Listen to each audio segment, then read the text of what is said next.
Hi, I'm Deb, and this is my kitchen. Canned crescent rolls are easy to use and you can make a ton of stuff out of them.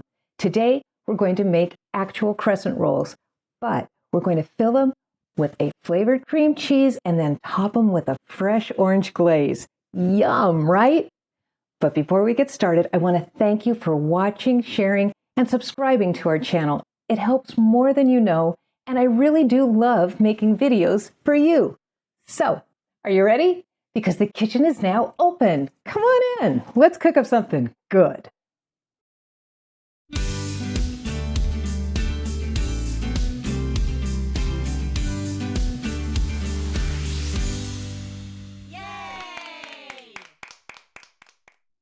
For my double orange cream cheese filled crescent rolls, the ingredients I'll be using are 2 cans of crescent rolls, butter flavored nonstick spray, and 1 navel orange. For my filling, I'll be using 6 ounces of softened cream cheese, 6 tablespoons Splenda, or you can use sugar, half a teaspoon of almond extract, 2 teaspoons of orange zest, and an optional ingredient is mini semi-sweet chocolate chips. For my glaze, I'll be using 1 cup of powdered sugar, 2 tablespoons of fresh orange juice, 2 teaspoons of orange zest, 2 tablespoons of melted butter, a 1/4 teaspoon of almond extract, and an optional ingredient, regular semi-sweet chocolate chips. To get my orange zest, I use a rinsed and dried orange. There are 2 methods of zesting, using the small side of a box grater and turning your orange to keep getting fresh skin, or, if you have one, I prefer a citrus zester. Zest off the outer orange layer, but avoid the pith underneath. It's bitter and you don't want that. Once you're done zesting the entire orange, use a large knife to chop your zest very fine.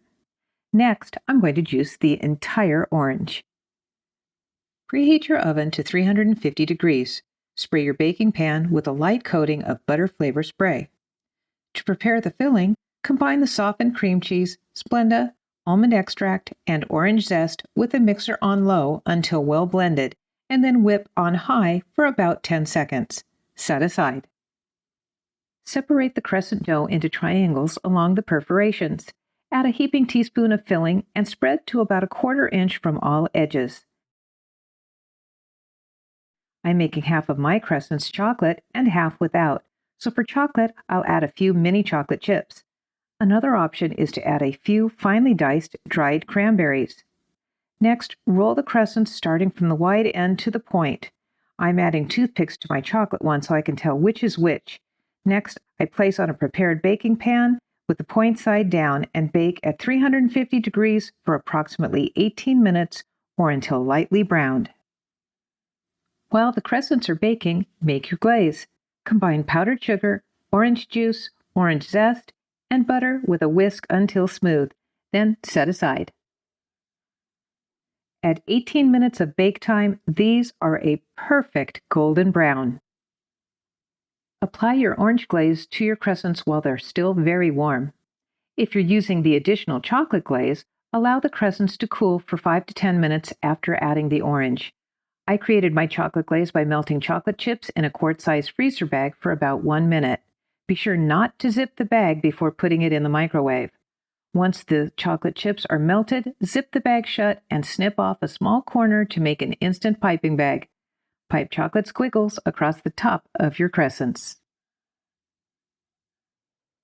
These are so easy to make, packed with flavor, and you can make them any flavor you want for any time of the year. It's just one more sweet way to bring your family to the dinner table where family is built. And if you feed them, they will come.